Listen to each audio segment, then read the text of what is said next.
पानी नेन बांगरी कुसी देशावली हो समाज पाइते दुलू हवालना जाओ अब संगठन और अब जगह हवालन तई केना कवि और लेखक सम्मेलन में डबू भाई ना इदी कते होते नाते हवालन तई केना ᱫᱚ ᱛᱤᱥᱤᱧ ᱟᱯᱮ ᱪᱤᱵᱤᱱ ᱥᱟᱸᱜᱮ ᱦᱚᱲ ᱱᱮᱛᱟᱨ ᱫᱩᱱᱩᱜ ᱨᱮᱠᱚ ᱦᱤᱡᱩᱜ ᱞᱮᱱ ᱛᱮᱜᱮ कुड़ी जन हो दुनूब लेना ᱫᱚ ᱱᱮᱱ मीडिया द्वारा ते अबिन दिसम को चेना संदेश बिन एमा को दिसम को मेता को हिजू तन रबार जहाना अब समय हवा चे दुरुब हवा अंदे दो इसे पूरा होगे हिजू कते दुनुब रे सेलेद दिया और हुडी देगा इसे सुबितियम आलिया ओडिशा न्यूज नेटवर्क पाते साहेब अबिना उपरुम जगह काजी आलिंग वीरेंद्र पुत्र बांगरपुसी हर समाज प्रेसिडेंट मैंने तो नैन दोनों ताइके नाची कवि या लेखक सम्मेलन लगे तो नैन बांगरपुसी ब्लॉक आते बा कॉन्स्टिट्यूएंसी से तो नेक्स्ट श्री सभा मैंने 20 जन भीतर हिजुलेना को तो नया मीटिंग पोस्टपेंड है ना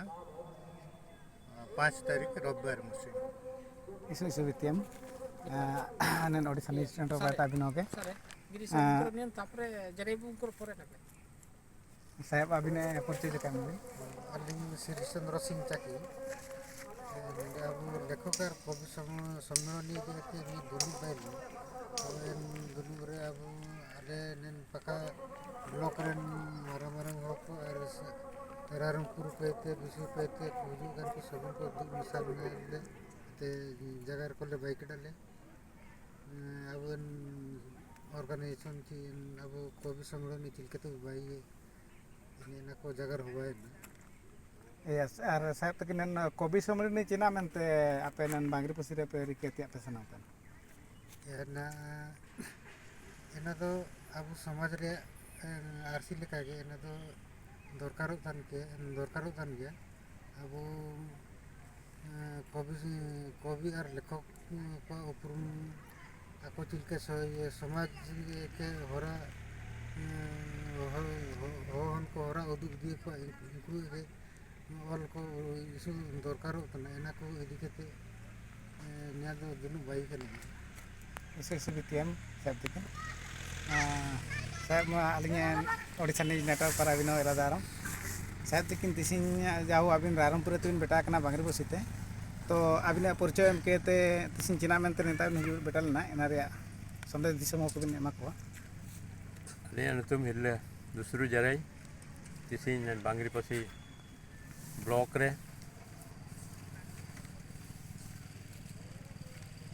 लेखक अंड कवि की ऑल अनलिया कोआ दुनुब मिंडो बाई लगिते तिसिन प्रस्तुति बैठक लेका हवाते आताइकेना किंतु तिसिन नेंतारे होकरेया किछि हाथु कोयते काको बेटलना एना मेनते तिसिन नेन प्रोग्राम पोस्टपोन याना हुजुतन रविवार 5/1/2025 मुसिन आडो संगे हुजुयनते नेन लेखक अंड कवि सम्मेलनी ओकना हो भाषाते बांगरीपुसी ब्लॉक रे बायोतेया जगारो तना एना एन 5/1/2025 मुसिन पोक्तावा अंड एनते आयरपा सेसना कवि सम्मेलनी ची लेखक सम्मेलनी